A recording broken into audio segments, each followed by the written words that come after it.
Corona ఎవరికైతే corona వచ్చిందో వాళ్ళందరూ కూడా బ్రీతింగ్ ఎక్సర్సైజ్ ఏం చేయాలని చాలా కంగారు పడుతున్నారు.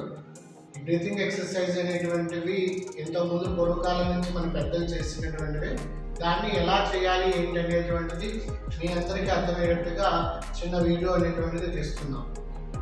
ముఖ్యంగా ఈ కరోనా వచ్చినప్పుడు ఊపిరితిత్తులు అంటే ఏవైతే స్పాంజ్ లాగా ఉన్నటువంటి లంగ్స్ అయితే ఉన్నాయో అవన్నీ కూడా పూర్తిగా ఎక్స్పాండ్ అంటే పూర్తిగా సంకోచించడం అనమాట.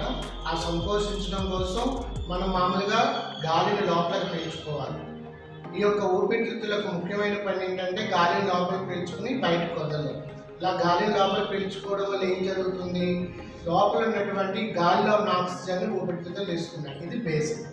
ఇక్కడ మనం ఎలా గాలి తీసుకోవాలి, ఎలా గాలి వదలాలి అనే దాంట్లో ఫస్ట్ ఎక్సర్సైజ్. ఇట్ల పేరు యోగి అమ్మ. ఓకే, ఓకే, గాలి బాగా పీల్చుకో. ముక్కుతో పీల్చుకోవాలి గాలి బాగా, నోటితో వదలండి. స్లోగా స్లోగా స్లోగా, అంటే ఒకేసారి వదలకూడదు. వదలండి, స్లోగా స్లోగా స్లోగా. మళ్ళీ గాలి పీల్చుకోండి, ముక్కుతో పీల్చండి, ముక్కుతో పీల్చండి, ముక్కుతో పీల్చండి, వదలండి. నోటితో వదలాలి. సో మళ్ళీ ముక్కుతో పీల్చండి, ముక్కుతో పీల్చండి, మళ్ళీ నోటితో వదలండి. ఇలాగా 5 సార్లు మట్టికి చేయాలమ్మా. కంటిన్యూగా చేయడం వల్ల ఏమవుతుందంటే తలకాయ నొప్పి రావడానికి అవకాశం ఉంటుంది. 5 సార్లు లోపల పీల్చడం, 5 సార్లు వదలడం, ఒక 2 లేదా 3 నిమిషాలు రెస్ట్ తీసుకోవడం, మళ్ళీ 5 సార్లు ముక్కుతో గాలిని లోపల పీల్చుకోవడం, అదేవిధంగా నోటితో వదలడం. ఇలా వదిలేటప్పుడు కఫం కానీ అంటే ఏదైనా శ్లాష్మం కానీ గొంతులో ఉంటే అది మీకు వచ్చేస్తుంది. దాన్ని మీరు పుక్కిలించేసి మళ్ళీ బ్రీతింగ్ ఎక్సర్సైజ్ చేయొచ్చు. సో రెండో ఎక్సర్సైజ్ ఏం చేయాలి? రెండో ఎక్సర్సైజ్ గాలి పీల్చుకోవడమా. అలా ఎంతగా పీల్చుకుంటే అంత గాలి పీల్చుకుని స్పీడ్గా బయటకు వదలాలి. పీల్చుకో, గాలి పీల్చుకో, బయటకు వదులు గదరికి. మళ్ళీ గాలి పీల్చుకో, పీల్చుకో, పీల్చుకో, వదులు, మళ్ళీ గాలి పీల్చుకో, పీల్చుకో, పీల్చుకో. సో ఇది రెండో ఎక్సర్సైజ్ అమ్మ. ఎంతవరకు గాలి లోపల పీల్చుకుంటామో అంతవరకు గాలి లోపల పీల్చుకుని బాగా లోపల పీల్చుకుని ఒకేసారి ఫోర్స్ఫుల్గా నోటితో వదలాలి. ఎందుకు నోటితో గాలి వదలాలి అంటే గొంతు దగ్గర ఏమైనటువంటి కఫం కానీ శ్లేష్మం కానీ ఉంటే అవన్నీ కూడా బయటకు రావడానికి అవకాశం ఉంటుంది. ఇది రెండో ఎక్సర్సైజ్. కూర్చుని మనం చేయాలి. మీ అందరికీ కనపడడం కోసం నేను వెనకాల ఏదైనా సపోర్ట్ పెట్టలేదు, కానీ ఖచ్చితంగా ఒక కుర్చీలో కానీ ఏదైనా దాంట్లో సపోర్ట్ తీసుకుని కూర్చోవాలి. తర్వాత మూడో ఎక్సర్సైజ్ ఏం చేయాలంటే 2 చేతులు కట్టుకొని షోల్డర్ ఎక్సర్సైజ్ అంటాము. సో 2 చేతులు ఇలా పైకి పెట్టండి, దించండి, మళ్ళీ పైకి అనండి, మళ్ళీ దించండి, మళ్ళీ పైకి అనండి, మళ్ళీ దించండి, మళ్ళీ పైకి అనండి, ఇలా దించండి. ఇలా పైకి కిందకి కదల్చడం వల్ల మనకి ఊపిరితిత్తులో ఏదైతే రిబ్ కేస్ ఉంటుందో అంటే ఏదైతే చెస్ట్ ఉంటుందో ఆ చెస్ట్ మజిల్స్ అన్ని కూడా కదలికి వస్తుంది. దీనివల్ల మనం ఊపిరి ఇంకా స్పీడ్గా తీసుకోవడానికి అవకాశం అనేటువంటి ఉంటుంది. ఇక నెక్స్ట్ రోజు వచ్చేసరికి షోల్డర్ ఎక్సర్సైజ్ అమ్మా. 2 చేతులు పైకెత్తు, చేయొద్దు. ఓకే, మళ్ళీ ఎదగదించు, మళ్ళీ పైకెత్తు. సో మళ్ళీ ఎదగదించు, మళ్ళీ పైకెత్తు, మళ్ళీ ఎదగదించు. ఇది కూడా షోల్డర్ ఎక్సర్సైజ్ అంటాము. దీనివల్ల కూడా మనకు ఉపయోగం ఉంటుంది. ఇక మూడోది వచ్చేసరికి చెయ్యి పైకెత్తు. Just 1 and 2. So just 1 and 2, just 1 and 2. So దీనివల్ల ఏమవుతుందంటే ఇక్కడ ఉన్నటువంటి మజిల్స్ అన్ని కూడా ఈ ఎదురుగా ఉన్నటువంటి మజిల్స్ అన్ని కూడా కదులుతాయి. ఏదైతే చెస్ట్ టైట్గా ఉంటుంది అని ఫీల్ అవుతాం, ఏదో జరిగిపోయినట్టుగా ఫీల్ అవుతాం. అలా జరిగిపోయినప్పుడు ఫీల్ అయినప్పుడు ఎప్పుడైతే ఎక్సర్సైజ్ చేస్తామో దానివల్ల కూడా మీకు కొద్దిగా లూజ్ అవ్వడానికి అవకాశం ఉంటుంది. ఈ కరోనా వల్ల చాలా మందికి ఏంటంటే ఈ ఆక్సిజన్ అందట్లేదు, లేకపోతే ఇంకో రకంగా వీక్నెస్ వల్ల వాళ్ళు సరిగ్గా తినకపోవడం వల్ల ఏమవుతుందంటే చాలా వీక్గా చాలా నీరసంగా ఉంటారు. అలా నీరసంగా ఉన్నప్పుడు ముందు చెప్పిన ఎక్సర్సైజ్ అనేటువంటి చేయడం కొద్దిగా కష్టం అవుతుంది. అలాంటప్పుడు మనం ఏం చేయాలి? అలాంటప్పుడు కూడా మనం బ్రీతింగ్ ఎక్సర్సైజ్ అనేటువంటివి చేసుకోవచ్చమ్మా. ఇది ఒక మోడల్ కింద మనం చూపిస్తున్నాము. ఈ మోడల్ ఏంటంటే వీక్నెస్ ఉంది బాగా, అంటే మంచం మీద ఉన్నాడు, ఇతను బ్రీతింగ్ ఎక్సర్సైజ్ ఎలా చేసుకోవచ్చు, ఇతను బ్రీతింగ్ ఎక్సర్సైజ్ ఎలా చేసుకోవచ్చు నేను చూస్తున్నాను. సపోజ్ మెడ పక్కన తిప్పండి అమ్మా, మెడ పక్కన తిప్పుకొని గాలి బాగా పీల్చండి, వదలండి నోటితో. సో ఇక్కడ మనం ముక్కుతోనే గాలి పీల్చుకున్నాము లేకపోతే నోటితో గాలి పీల్చుకున్నాము కాదు, గాలి అనేటువంటిది మన ఊపిరితిత్తుల్లోకి ఎంతవరకు వెళ్ళింది అనేటువంటి చాలా ఇంపార్టెంట్. సో ఇలా ఉన్నటువంటి పరిస్థితుల్లోని నోటి ద్వారా కూడా మనం గాలి పీల్చుకోవచ్చు. ఒకవేళ ముక్కు ద్వారా ఇబ్బందిగా ఉంది అన్నప్పుడు ఏదైనా నిబ్లైజర్ పెట్టి మనం ముక్కు ద్వారా పీల్చుకోవచ్చు, లేదంటే నోటి ద్వారా కూడా మనం గాలి పీల్చుకోవచ్చు. నోటి ద్వారా గాలి పీల్చమ్మా, పీల్చినప్పుడు మీరు చూశారు కదా ఈ చెస్ట్ అంతా కూడా ఏదవుతుంది, వదలండి. సో ఇలా ఎగినప్పుడు మీ 2 చేతులతో కూడా ఇలాగ పొట్ట మీద పెట్టండి, పొట్ట మీద పెట్టి గాలి పీల్చుకోండి, వదలండి. ఈ పొట్టతో అంటే మీరు గాలి పీల్చుకుంటున్నప్పుడు పొట్ట పైకి లేస్తుంది, అలా పొట్ట పైకి లేస్తున్నప్పుడు మీ 2 చేతులతోని పొట్టని కిందకి అద్దుకుంటున్నారు. ఈ అడ్డుకోవడం వల్ల ఏమవుతుందంటే ఈ కింద ఉన్నటువంటి ఏవైతే కింద లోబ్స్ లేదా డయాఫ్రమ్ అంటాము, ఇది ఏమవుతుందంటే ప్రెజర్ సరిగి మనకి ఊపిరి ఇంకా ఈజీగా లోపలికి రావడానికి అనేటువంటిది అవకాశం ఉంటుంది. మళ్ళీ గాలి పీల్చుకోండి, వదలండి, మళ్ళీ గాలి పీల్చుకోండి, వదలండి. సో ఇదొక బ్రీతింగ్ ఎక్సర్సైజ్ అమ్మా. దీని ద్వారా కూడా మనం పడుకున్నప్పుడు అండి 2 కాళ్ళు ముడవండి. ఇప్పుడు మీకు చాలా క్లియర్గా తెలుస్తుంది. గాలి పీల్చండి, వదలండి, పట్టండి. సో అలా కాలు చాపమ్మా.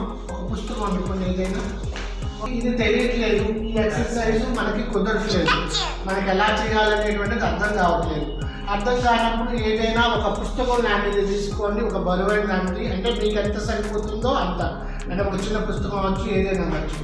సో పొట్ట మీద ఇలా పెట్టుకొని గాలి పీల్చండి, సో వదలండి. సో దీన్ని బట్టి మీకు ఏంటంటే ఎంతవరకు మూవ్ అవుతుంది ఏంటి, ఎంతవరకు పీల్చుకున్నటువంటిది కూడా మీకు తెలుస్తుంది. దాని ద్వారా మీరు మళ్ళీ గాలి పీల్చుకోండి, వదలండి.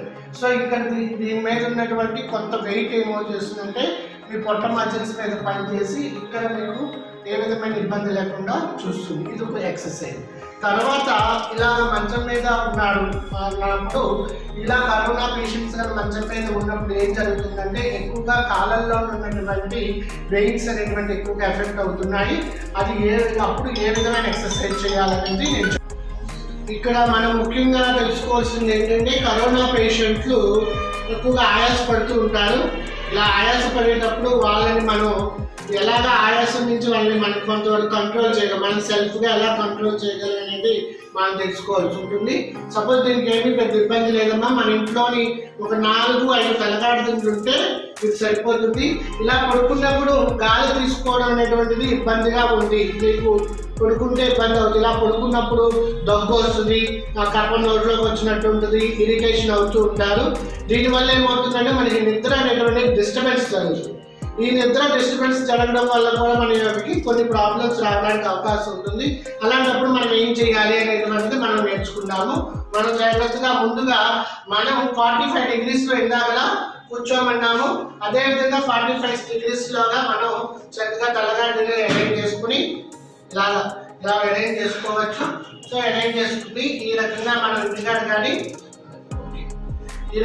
ఇంటికాడ పెట్టుకోవచ్చు.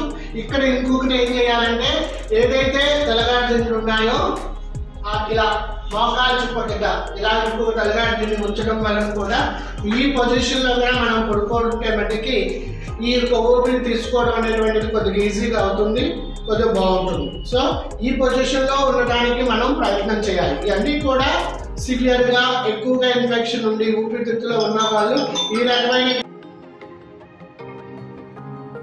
ఇప్పుడు ఈ కరోనా వలన చాలా మందికి ఈ కాలంలో ఉన్నటువంటి వెయిన్స్లోని వాటిలోని ప్రాబ్లం అనేటువంటి రావడానికి అవకాశం ఉంటుంది. ఎవరైనా సరే ఎక్కువ కాలం అలా మంచం మీద పడుకున్నప్పుడు ఈ కింద ఉన్నటువంటి హాఫ్ మజిల్స్ అంటాము, ఇవన్నీ కూడా పెయిన్స్ వస్తాయి.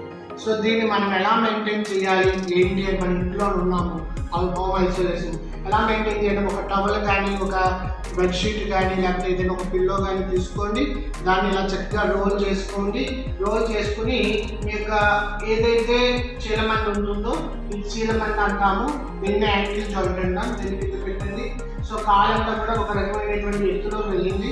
ఇప్పుడు నిదానంగా ఈ కాలుని పైకి కిందకి ఇలా ఆడించండి. సో ఇలా పైకి కిందకి మీకు చేసుకుంటామా. సో ఇలా ఆడించడం వల్ల ఏమవుతుందంటే ఇక్కడంతా కూడా మీకు బ్లడ్ సర్క్యులేషన్ ఏంటంటే బాగా జరుగుతుంది. ఏదైనా ఎక్కడైనా ఏమైనా ట్రాంబోసిస్ కానీ అటువంటివి కానీ ఏమైనా ఉంటే అవి అటువంటి ప్రాబ్లమ్స్ అనేటువంటి లేకుండా మీకు దీన్ని ఏమంటామంటే యాంకిల్ ఎక్సర్సైజ్ అంటామమ్మా. ఈ యాంకిల్ ఎక్సర్సైజ్ని కూడా మీరు కంటిన్యూగా మంచం మీద పడుకున్నప్పుడు మీరు చేసుకోవడం వల్ల కూడా మీకు చాలా ఉపయోగమైనటువంటిది ఉంటుంది. ఇక రెండోది వచ్చేసరికి మోకాల చిప్ప కింద ఏదైతే మోకాల చిప్పు ఉందో మోకాల చిప్పు కింద పెట్టండి. గట్టిగా కిందకి నొక్కండి. గట్టిగా కిందకి నొక్కి వదలండి. సో కిందకు నొక్కండి, వదలండి. గట్టిగా కిందకు నొక్కడం, వదలండి. ఇలా నొక్కి వదలడం వల్ల కూడా ఇక్కడ ఉన్నటువంటి ఫిమరల్ అంటాము. ఇక్కడ ఉన్నటువంటి ఫిమరల్ వెయిన్ అండ్ ఇది కూడా డీప్ వెయిన్ ట్రాంబోసిస్ అంటాం. డీబీటీ కాకుండా మనం ప్రివెంటివ్గా చేయడానికి అనేటువంటి అవకాశం ఉంటుంది. ఇవిలాగా మంచం మీద ఉన్నప్పుడు కూడా ఈ ఎక్సర్సైజ్ చేయడం వల్ల కూడా మీకు ఏమవుతుందంటే కరోనా టైంలో ఉపయోగపడుతుంది. సో ఇంకొకటి వచ్చేసరికి మీకు కాస్త ఓపిక వచ్చింది, కొద్దిగా లెగిసినాడో మీరు చేసుకోగలుగుతున్నాడో అప్పుడు నిదానంగా కాలు దగ్గరికి లాక్కోవడం, వదలడం. సో నిదానంగా కాలు దగ్గరికి లాక్కోవడం, వదలడం. నిదానంగా లాక్కోవడం, వదలడం. సో ఈ ఎక్సర్సైజ్ కూడా మీకు ఏం జరుగుతుందంటే మీకు లోపల నరాలని వెయిన్స్లో ఏ విధమైనటువంటి క్లాట్స్ కూడా ఏర్పడకుండా మీకు బాగుంటుంది అన్నమాట. ఇది వచ్చే తర్వాత మీకు హైట్ సరిపోవట్లేదు. మీకు ఇలా పడుకున్నప్పుడు అంటే పూర్తిగా పడుకున్నప్పుడు చాలా మందికి గాలి తీసుకోవడం ఇబ్బందికరంగా ఉంటుంది. అలా గాలి తీసుకోవడం ఇబ్బందికరంగా ఉన్నప్పుడు వెనక్కి జరగడంలో కొద్దిగా వీళ్ళున్నంత సో 45 degrees అంటే 45 degrees యాంగిల్లో ఉండాలి. 45 degrees యాంగిల్లో ఉండి మెడ ఈ రకంగా పెట్టుకున్నప్పుడు మీకు ఊపిరి అనేటువంటిది ఫ్రీగా లోపలికి వెళ్ళడానికి అవకాశం ఉంటుంది. అంటే ఎక్కువ శాతం పడుకోవడం వల్ల ఏం జరుగుతుందంటే ఎక్కువ శాతం గాలి అనేటువంటిది పీల్చుకోలేరు. సో అలా పీల్చుకోలేనప్పుడు మీ వెనకాల ఒక తలకాయని వేసి 45 degrees యాంగిల్లో కానీ మీరు కూర్చోగలిగితే ఎక్కువ శాతం గాలి పీల్చుకోవడానికి కూడా అవకాశం ఉంటుంది. ఇంకొకటి ఏంటంటే బోర్లా పడుకునేటప్పుడు వల్ల కూడా మీరు ఎక్కువగా గాలి పీల్చుకోవడానికి అవకాశం ఉంటుంది. ఇప్పుడు అంటే ఊపిరితిత్తుల్లోని బాగా కఫం చేరిపోతుంది. కఫం చేరిపోయిన తర్వాత మనం ఏదైనా ఆవిరి పీలుస్తాం. అంటే నెబులైజర్ ఉన్నా నెబులైజర్ ద్వారా పీలుస్తారు. అది లేనప్పుడు వేడి నీళ్ళు ఆవిరి మట్టికే పీల్చండి. వేడి నీళ్ళలో పసుపు కానీ తర్వాత చాలామంది చాలా రకాలైనటువంటి ఐటమ్స్ లోపల వేస్తున్నారు. కొంతమంది ఏమో ఏదో శుంఠి అంటున్నారు, కొంతమంది పసుపు అంటున్నారు, కొంతమంది ఏమో ఆయిల్స్ అంటున్నారు.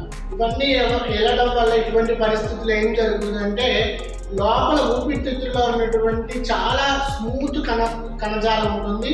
అదంతా కూడా రేపొద్దున ఫ్యూచర్లో దెబ్బతినడానికి అయితే అవకాశం ఉంటుంది. అంటే ఇప్పుడు మీకు ఉపశమనం ఇచ్చిన తర్వాత మీరు ప్రాబ్లం వేస్తారు. కాబట్టి నా సలహా మేరకు ఏంటంటే ప్యూర్ వాటర్ మట్టుకే పీల్చాలి. ఆవిరి పీల్చిన తర్వాత మనం ఏం చేయాలంటే చాలామంది కుక్కులు ఇస్తారు. కుక్కులు ఇచ్చినప్పటికీ కూడా కఫం అనేటువంటిది బయటికి రాదు. ఆ కఫం అనేటువంటి బయటకు రావడానికి మనం ఏం చేయాలంటే చక్కగా మీరు ఇంట్లో ఎవరైనా ఉంటే చూడండి, లేదా మీరైనా చేసుకోవచ్చు.